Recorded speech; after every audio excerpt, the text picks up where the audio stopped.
नमस्कार dear students. ये video आज हम बना रहे हैं खास करके स्टूडेंट्स के लिए जो 10th 12th का एग्ज़ाम अभी दे रहे हैं। बोर्ड्स स्टार्ट हो रहा है।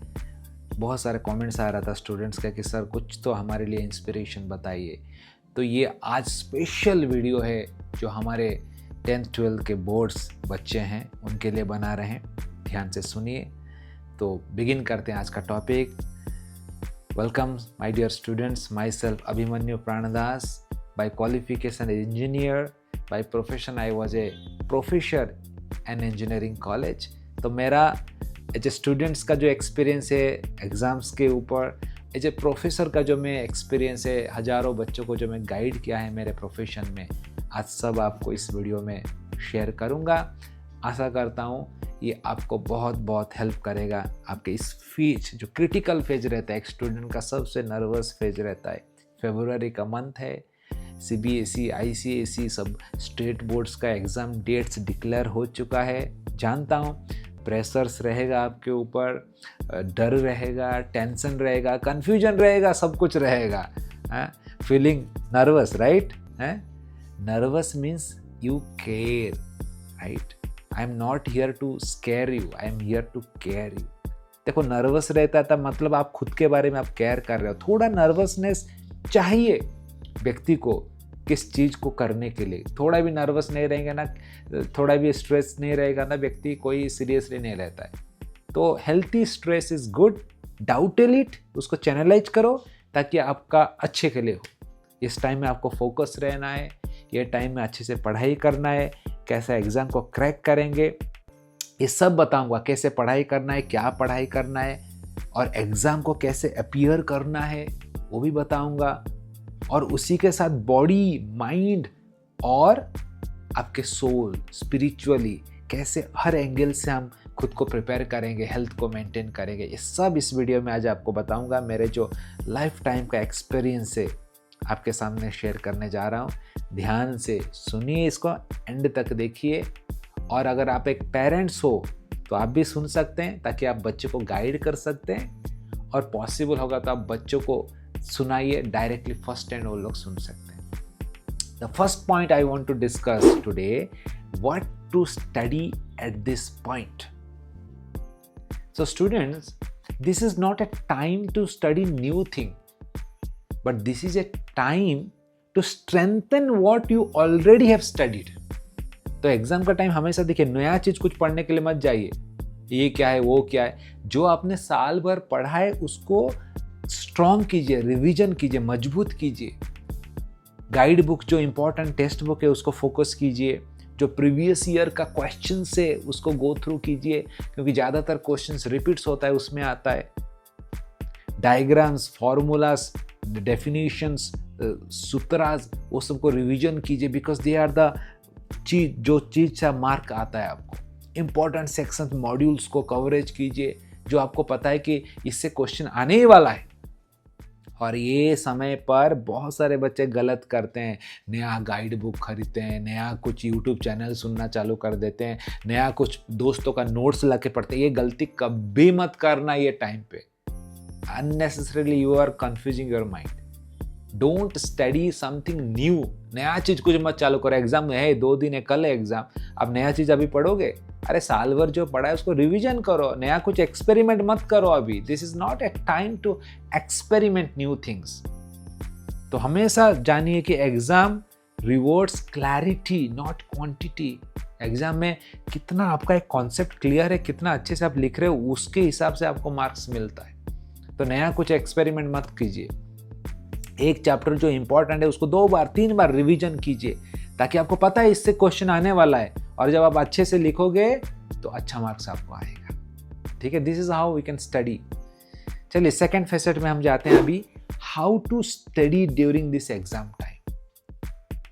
तो सिंपल डेली स्ट्रक्चर में बताता हूँ।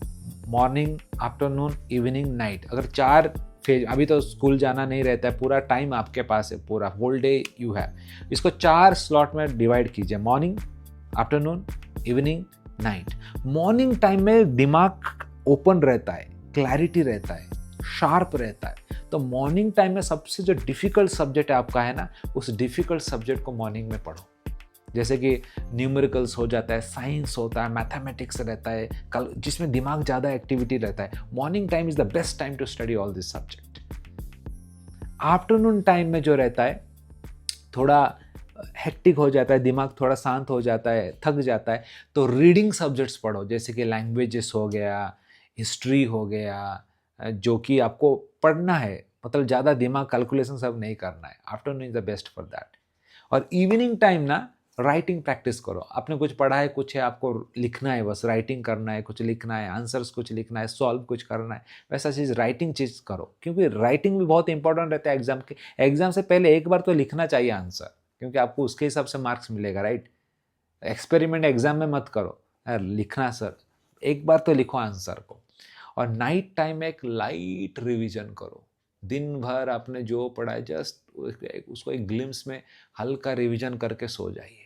तो क्या होगा, आपने जितना मेहनत किया वो एक मेमोरी में आपका स्टोर हो जाएगा। नहीं तो कभी कभी बच्चे बहुत मेहनत करते हैं, रिवीजन नहीं करते हैं, अगले दिन याद करना मुश्किल हो जाता है। The more you revise the more it will sink in to your memory, that is the formula.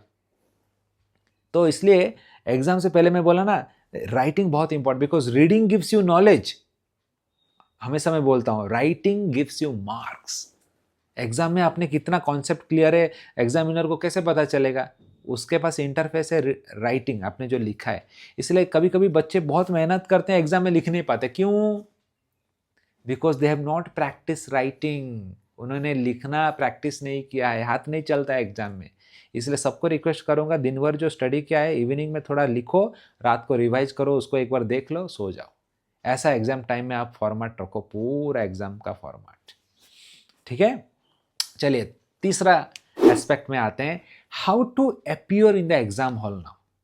अभी एग्जाम आ गया, कल एग्जाम है, अभी सब एग्जाम, अभी सबका डेट्स सीबीएसई बोर्ड का भी डिक्लेयर हो गया, आईसीएसई बोर्ड का डिक्लेयर हो गया, स्टेट बोर्ड का, सब अभी फरवरी में एग्जाम चालू हो रहा है, फरवरी मार्च तक एग्जाम चलेगा। सपोज एग्जाम आ गया, अभी कल एग्जाम है, तो क्या करेंगे? एग्जाम का पहले दिन कभी कभी व्यक्ति बहुत गलत करते हैं, एग्जाम के पहले दिन नाइट आउट करते हैं, रात भर पढ़ाई करते हैं, अगले दिन एग्जाम में जाते हैं, ब्लैकआउट हो जाता है, कुछ भी याद नहीं आता है। होता है कि नहीं ऐसा? कभी ये गलती मत करना। एग्जाम के पहले दिन मिनिमम 7 घंटा का नींद लेना है आपको। इतना आपने घिसा है ब्रेन को, उसको रेस्ट दे दो थोड़ा, ताकि वो प्रोसेसिंग फ्रेश हो जाएगा, कल आपको एग्जाम के टाइम में सब याद आएगा अच्छे से। और खाना हल्का खाना खाना चाहिए, junk food, heavy food, oily उसका प्रीवियस दिन मत खाओ, क्योंकि अगर आपका पेट खराब हुआ, कुछ हुआ एग्जाम में, सोचो कितना टाइम वेस्ट होगा आपको। तो हल्का सात्विक लाइट डाइट आपको पहले दिन खाना है। और एग्जाम हॉल को जल्दी पहुंचना है, 2 घंटा पहले पहुंच जाओ। ऐसा नहीं कि एग्जाम हो गया, दौड़ दौड़ के जा रहे हैं, लास्ट मोमेंट तक पूरा पसीना छूट रहा है, इतना टेंशन स्ट्रेस मत लो, इतना अपने ब्रेन में पढ़ा है सब भूल जाएंगे। फिर रिलैक्स, लास्ट मोमेंट तक। मैं कभी कभी देखता हूँ, मैं कभी टीचर था तो मैं इन्विजिलेटर ड्यूटी पढ़ता था, तो लास्ट मोमेंट तक एग्जाम हॉल आ गया, वो लड़का अभी भी बुक देख रहा है, तो उसको बोलते भाई एग्जाम हॉल आ गया, बुक रखो, रख के पूरा, इतना टेंशन क्यों ले रहे?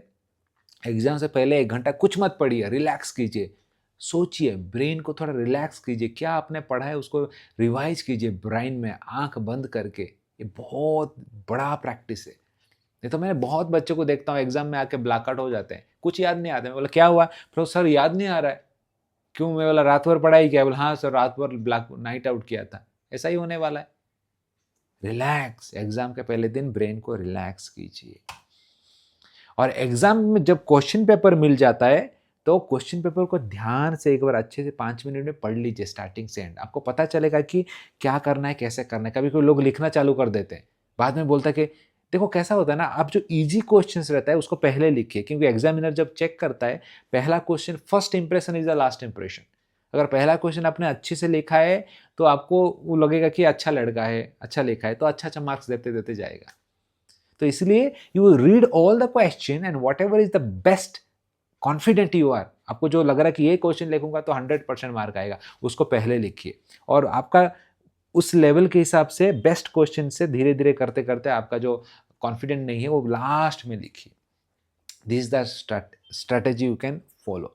और एक क्वेश्चन नहीं आ रहा तो उसमें स्टक मत हो जाए, नहीं इसको आने के बाद ही आगे जाऊंगा, 1 घंटा आपका उसमें चलेगा, नहीं जो आ रहा है उसको लिखिए, उसको बाद में छोड़ दीजिए, बाद में याद आ जाएगा तो लिख देना बाद में है। और कभी कुछ छोड़ना है तो स्पेस छोड़ दीजिए।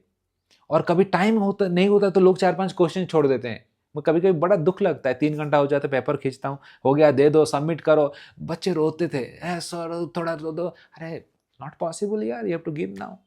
तो बड़ा दुख लगता था, मैं हमेशा बोलता था अरे लिख नहीं पा रहे हो तो ऐसे मत लिखो, पॉइंट्स में लिखो, पॉइंट्स में, क्योंकि एग्जामिनर जब चेक करेगा पॉइंट्स अगर राइट है तो कुछ तो मार्क्स देगा। टाइम कम है तो पूरा स्टेटमेंट लिखने का जरूरत नहीं, राइट इन पॉइंट्स, बुलेट पॉइंट्स में लिखिए, तो एग्जामिनर को पता चलेगा कि लड़का कॉन्फिडेंट है, उसको आता है, मार्क्स कुछ ना कुछ तो मार्क मिलेगा। Because examiner wants to give you mark, but make your answer in such a way that he can give you mark. Examiner marks देना चाहता है, आपको अटेम्प्ट कीजिए, कभी भी क्वेश्चन छोड़िए मत, उसको लिखिए, लेकिन टाइम नहीं हो रहा तो बुलेट पॉइंट में लिखिए, आपको मार्क कुछ ना कुछ मिलेगा है। और ये जो बुलेट पॉइंट्स में लिखेंगे ना बहुत फायदा होता है, क्योंकि ये चेक करने के लिए भी इजी होता है। Because I was a teacher, I used to check questions answers, I know bullet points पढ़ने के लिए इजी होता है, ऐसे कोई नहीं पढ़ता है इतना डिटेल में। तो always write in a systematic, in a bullet point, short and sweet to the point. इतिहास मत लिखिए, हिस्ट्री मत लिखिए पूरा इसका, उसको पॉइंट में लिखिए, बुलेट पॉइंट में, ठीक है। चलिए, जहाँ पर लिखना पड़ेगा इतिहास लैंग्वेज में ठीक है, बट जितना हो सके, खास करके साइंस में तो, और जितना हो सके उसको अंडरलाइन करके हाईलाइट कीजिए जो जो मेन पॉइंट है, ताकि एग्जामिनर का अटेंशन वहाँ पर आए। ओके, चलिए next point I want to discuss physical health. ये बहुत इंपॉर्टेंट है। देखो, मैं हमेशा बोलता हूँ your body is a exam vehicle, exam के लिए आपका गाड़ी है, इसके माध्यम से एग्ज़ाम देते हैं, इसलिए अच्छे से पानी पीजिए, अच्छे से रेस्ट कीजिए, 1-2 घंटा में थोड़ा बॉडी को स्ट्रेच कीजिए, थोड़ा योगा कीजिए, जंक फूड थोड़ा भी मत खाइए, मोबाइल तो यूज करना बंद कर दीजिए एग्ज़ाम के टाइम में, no games, no social media, nothing. सोचिए अगर आप बीमार गिर जाते हैं तो आप एग्ज़ाम नहीं दे पाएंगे, कितना लॉस हो जाएगा। तो इतना पढ़ाई पढ़ाई पढ़ाई, बॉडी को भी थोड़ा लीजिए, एक चैप्टर कम हो जाएगा चलेगा, लेकिन बीमार नहीं गिरना चाहिए, बीमार गिर गए तो एग्जाम ही नहीं दे पाएंगे, सोचो। तो इसलिए 1-2 चैप्टर छोड़ दिया, कुछ प्रॉब्लम नहीं है, बॉडी को रेस्ट दीजिए, अच्छे से खाइए, सोइए, पेट ठंडा रहेगा, एग्जाम अच्छे से दे पाएंगे, नहीं तो पेट गर्म हो जाएगा, आपका दिमाग में भी कुछ नहीं आएगा क्या पढ़ाया था आपने। तो health is not a optional during exam, it's a essential during exam. Don't compromise your physical health. Second aspect में आऊंगा, your mental health. Dear student, don't compare with others, don't listen to the panic talk. ये डरा lecture, वो सब डराना वाला YouTube का video रहता ना, ये हो जाएगा तो ये हो जाएगा, बर्बाद हो जाएगा, कैसे भी करना है, ऐसा पैनिक टॉक मत सुनो एग्जाम से पहले। एंड डोंट जज, अगर एक पेपर खराब हो जाता है तो उसमें दिमाग फोड़ो मत, आगे भी पेपर से उसको बाद में दे सकते हैं एग्जाम। कभी कभी दूसरों का अच्छा हो गया तो हम डिप्रेशन में चले जाते हैं, मैं बर्बाद हो गया, गया काम से, कुछ नहीं हुआ है। एक एग्जाम अगर कुछ खराब होता है, one exam goes bad, the exam is bad, not you Baba, you can do best next time, उसमें बड़ा चीज़ क्या है। तो इसलिए ये सब चीज़ में माइंड को ख़राब मत कीजिए। कभी भी एग्जाम हो गया तो उसके बारे में मत सोचो, आगे का एग्जाम के बारे में सोचो, पूरा एग्जाम कंप्लीट होने के बाद रिसर्च करो कौन क्या है। मैं कभी कभी देखता हूँ बच्चे एग्जाम देके आते हैं, पेपर लेके बैठ जाते हैं, 2-3 घंटा तो वो एग्जाम के बारे में सोचते रहते हैं। कल का एग्जाम क्या है उसके बारे में पढ़ो, अभी जो एग्जाम हो गया उसके बारे में सोच के क्या फायदा है, क्यों टाइम वेस्ट कर रहे हो। So never ever discuss after the exam, discuss about the future. Okay, और अगर आपको ऐसा सब आ रहा है तो थोड़ा ब्रीदिंग का एक्सरसाइज कर सकते हैं। ब्रीदिंग से अभी आपको ज़्यादा टेंशन, प्रेशर आ रहा है, स्ट्रेस आ रहा है, तो ब्रीदिंग थोड़ा कर सकते हैं, प्राणायाम, उससे माइंड थोड़ा पीसफुल हो जाता है। तो हमेशा सोचिए कि you have prepare very nicely throughout the year and you can do the best in your exam. Don't worry, have confident with yourself. Okay, and the third aspect now I want to discuss about the spiritual health. देखिए, आपके अंदर एक शांति बनाए रखना बहुत जरूरी है। मैं हमेशा बोलता हूँ, जितना भी आप बिजी रहते हो, सुबह 5-10 मिनट निकालो, थोड़ा भगवान को प्रार्थना करो, थोड़ा चैंटिंग करो, मेडिटेशन करो, भगवान को ग्रेटिट्यूड प्रेयर करो। देखो, एवरीथिंग भगवान गीता में बोलते हैं कि स्मृति मैं देता हूँ, ज्ञानम अपोहनम च भुलाता हुए मैं।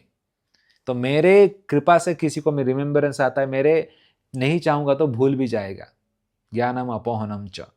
तो जो देने वाला व्यक्ति उसको तो थोड़ा प्रार्थना करो, इतना मेहनत आपने किया है, कर्म आपने किया है, फल कौन देने वाला है? भगवान देने वाले हैं। तो express your gratitude to that lord, मैंने इतना मेहनत किया है, कृपा कीजिए आप, आपके कृपा से ही सब होने वाला है। तो एक छोटा सा प्रेयर करो, होगा तो थोड़ा, जैसे मैं हमेशा बोलता हूँ मंत्रा मेडिटेशन करो एक 5 मिनट का, जैसे मैं हमेशा बोलता हूँ हरे कृष्णा कृष्ण कृष्ण हरे हरे, हरे राम राम राम हरे हरे। ये मंत्रा मेडिटेशन कोई भी कर सकता है, उंगली में भी कर सकता है। 10 मिनट का एक 108 का माला करो, सब लोग करो, सुबह मॉर्निंग टाइम उठ के स्नान करके 10 मिनट करो। अब देखोगे पूरा दिन आपका अंदर एक पॉजिटिव ऑरा रहेगा पूरा, you will feel the connection with the God. और आप कौन सी भी परिस्थिति में आएगा आप डरोगे नहीं, हिलोगे नहीं। तो this is very very important, your connection. Because हम तो कर देंगे बहुत कुछ मेहनत, लेकिन रिजल्ट दिलवाना कौन है? भगवान है। इसलिए उनसे नाता मत तोड़िए, ठीक है। So dear student, you don't need to be perfect. आप जैसे हो वैसे हो, खुद के ऊपर विश्वास रखो। ओनली थिंग इज दैट आप आपका एफर्ट सिंसियरली करो। एग्जाम्स इंपॉर्टेंट है, बट मैं हमेशा बोलता हूँ एग्जाम से ज़्यादा आप इंपॉर्टेंट है। एग्जाम्स आएगा जाएगा, खराब भी हो जाएगा तो सप्लीमेंट्री एग्जाम में आप क्लियर कर सकते हैं, लेकिन कुछ गलत मत करना। कभी कभी बच्चे सुइसाइड कर देते हैं एग्जाम खराब हुआ तो। Never ever. एग्जाम क्या टेम्पोररी फेज है। एग्जाम ज़्यादा, एग्जाम इंपॉर्टेंट है मानता हूँ, लेकिन आप एग्जाम से भी ज़्यादा इंपॉर्टेंट है, क्योंकि आप हैं तो आगे संसार है आपका। तो एग्जाम कीजिए, लेकिन अगर कुछ भी होता है तो उसको एक्सेप्ट कीजिए, आगे बढ़िए, डरिए मत। स्टे फोकस रहिए एग्जाम के टाइम में। कोई भी डिस्ट्रैक्शन जो आपको होता है उसमें मत जाइए। हेल्थ को फोकस रखिए, हेल्थी रहिए, हेल्थी जैसे मैंने सब बोला, और शांति से रहिए, कामफुली रहिए। कुछ भी होता है, keep your faith with the God. सबको all the best for your board exams. और मैं आशा करता हूँ वीडियो में आपको कुछ ना कुछ हेल्प टिप्स तो मिला रहेगा। तो अगर आपको लगता है कि कुछ हेल्पफुल है आपके लिए, तो ज़रूर शेयर कीजिए। आपके और कोई एक फ्रेंड जो स्ट्रेस्ड है एग्ज़ाम के टाइम में, आपको लग रहा है, please do share with your friend. और कमेंट कीजिए आप कौन से क्लास में है, कौन सा बोर्ड का एग्ज़ाम अपियर कर रहे हैं, कमेंट सेक्शन पर बताइए। बिकॉज आप लोग का एक एक कमेंट ही हमको आनंद देता है। किसी का लाइफ को कुछ अगर हम टच हेल्प कर पाए तो बड़ा आनंद आता है। और स्टूडेंट स्पेशल वीडियो आपके लिए बनाया, तो अगर इस प्रकार कुछ और वीडियो आप फ्यूचर में जानना चाहते हैं तो कमेंट सेक्शन पर भी बता सकते हैं। Thank you so much, all the best, Hare Krishna.